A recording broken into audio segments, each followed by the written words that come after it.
There is a very interesting story coming out of Hollywood that initially I didn't think was going to be interesting. Heidi Klum had talked to some people and said she wasn't feeling well and reported having a problem getting a test. Now, who knows what that could have been about at the time? I didn't think much of it. But then the story about Tom Cruise and his wife came out, and they didn't have a problem getting a test. Now, that seemed strange. Why would Heidi Klum have a problem getting a test, but Tom Hanks and his wife would not? Well, it goes to something that this channel has been alleging for quite some time. And now I have two other pieces of evidence besides this to back it up. Many of you have followed the channel for quite some time, going all the way back to the issue with the USS Fitzgerald, spring of 2017. There's another channel on YouTube that I regularly talk with and share information with. Channel for a long time was known as Jennifer Veterans for Truth, currently known as Jennifer LaFontaine. Was having a conversation with her about this, and she has a nursing background, and she was speaking with a friend who currently is an ER nurse. Well, this ER nurse told her in passing that if you are aged 20 to 55, they won't even test you, regardless of your symptoms. I'm like, wait a minute, how can that possibly be? She's like, yeah, they are trying to save the tests for people who are in what they call the high-risk age group. But think about that critically for a minute. If they are only going to be giving tests to people who are in the high-risk age group, meaning people that, if they test positive, will more than likely have to be hospitalized or get sick with it, what do you think that is going to do to the reported numbers? They're not going to test people that get it and are likely to recover from it. They are going to only test and report people who are likely to get sick and get sicker from it. What do you think that is going to do to the reported numbers of how many people are getting it and getting it in critical condition and may die from it? It is going to throw them way off and make it seem like it's way worse for the average person than what it is. Now, this picture in front of you is piece of evidence number one. Heidi Klum, I believe she's late 30s, early 40s possibly, problem getting a test. Tom Hanks, confirmably in his mid-60s, no problem getting a test for him and his wife. No delays, no problem.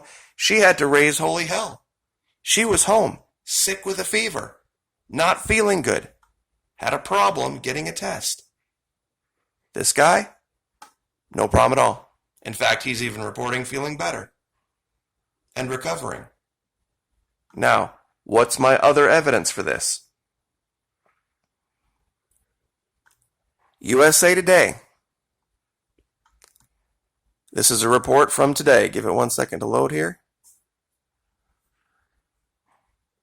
Coronavirus live updates, blah, blah, blah, US death toll 62. If you scroll down here, and I'll give you the link, first pinned comment, by the way. We have to be very careful what we put in the descriptions. If you go below the bullet points down here, they start talking about who they're focusing on. Health officials said they were focusing those tests on two groups: healthcare workers and first responders, another group that's much more likely to get infected at a higher rate than the average American, as well as those who are 65 and older with a respiratory system and a fever problem and a fever of at least 99.6 degrees. The officials implored Americans to help prioritize those two groups. So what does that tell you? They're looking to create a narrative. They're looking to create an outcome. They're going to say, well, it's because we care so much more for the elderly and we want to make sure that, really? So why don't you just close all nursing homes? Period. Mandatory test. That should have been, if that was your aim, that should have been the first thing you did. Close all nursing homes, no matter what, across the country. Mandatory tests for every single one. And anyone in that age group, mandatory testing. Anyone on Medicare, anyone on Medicaid, anyone, well, not Medicaid, Medicare, Social Security, military retirement, all of them, mandatory tests. Anyone in that age group, but that's not what they're doing. Because the numbers aren't going to hold if they test the average American. If just the average American just walks up and, whether it's a 20-year-old, a 30-year-old, a 40-year-old, whether they're sick or not, to get tested, the numbers won't hold. The infection numbers will collapse, and they can't have that now. See, this is the problem. This is where all of your channels are screwing up. The ones that are reporting the gloom and doom. They're misreporting statistics. For example, this is one example that got brought to me. South Korea. Now, South Korea has, their numbers are actually going down. Fewer and fewer people are reporting getting sick, and more people are reporting getting better. But cases, 8,086, deaths, 72. Somebody brought to me and said, see, the death rate's approaching 1%. Therefore, 380 million Americans, if 1% of them get it, that's going to be 3.8 million dead Americans. And you can't just take any two numbers and divide them together. What are the real numbers from South Korea? South Korea has tested 250,000 people. 250,000 people have been tested. And I'll give you that link. Of that 250,000 people, which, oh, by the way, the country is 51 million, which is meaning they've tested 1 in 200 people, meaning 0.5%. 8,000 cases. 8,000 cases out of 250,000 tests. That's 0.3. And of that, 72 have died. 72 people in a country of 51 million people. Mainland China, 3,200 deaths in a country of 8 billion people. Pardon me, a country of 2 billion people. The world has 8 billion people.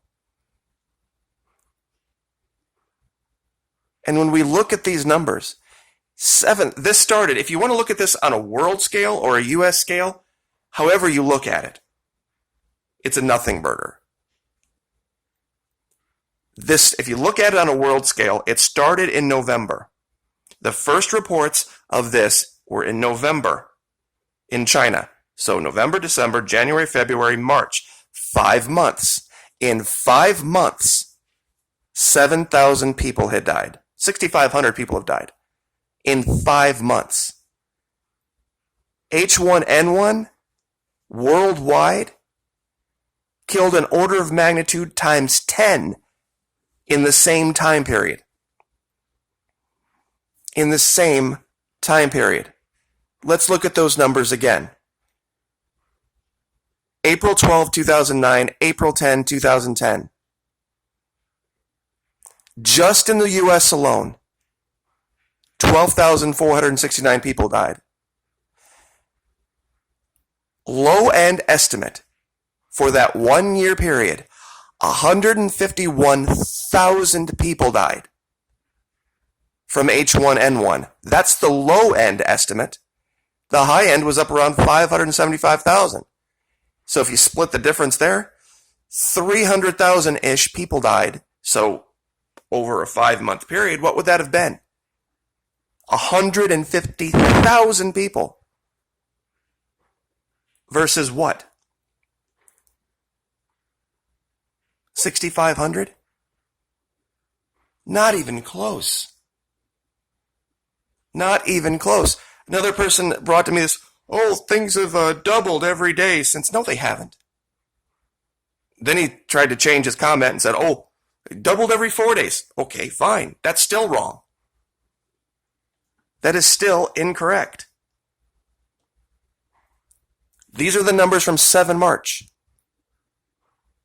It hasn't even doubled since the 7th of March. The deaths. 3,562 deaths. 6,492.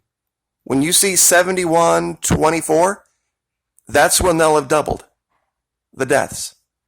But once again, when you look at the number in serious or critical condition, 6,234 down to, I guess it's 5,913 now. But the number is still dropped from 14% to 7%. In the same time period where 20,000 people have recovered from it. It's not holding, but they're going to try to muck with it. They're going to try to change the reality of this. And this is proof of it. There should be absolutely no reason why Heidi Klum, who reported symptoms, should have had a problem getting a test. But Tom Cruise, listen to me, I'm sorry. Tom Hanks didn't have any problem whatsoever getting a test. Unless they are trying to shove as many people into the serious or critical number column. He's not going to be one of them. But that's what they're doing. I still don't think it's going to work. It's going to make it look and seem like it's a lot worse than what it is. And for those of you who have lost a loved one, just lost one myself, father-in-law, 80-something years old, not from coronavirus, but a litany of health problems over the years, finally caught up with him just a matter of months ago. And mother-in-law, early stages of dementia, we're keeping a very close eye on her to make sure she's out gardening, out working in the yard, out going grocery shopping, not wearing a mask. Talk to her every other day. Doing fine. Just like most people are. Just like most people are. But you see, they're not going to test most people. That's the sick part of this. They're not going to test everybody across the board. They're only going to test people they know that they can report as either risky or likely to die. So if you don't think that there's an intentional desire to make this worse than what it is, think again. This is proof. Like, share, subscribe.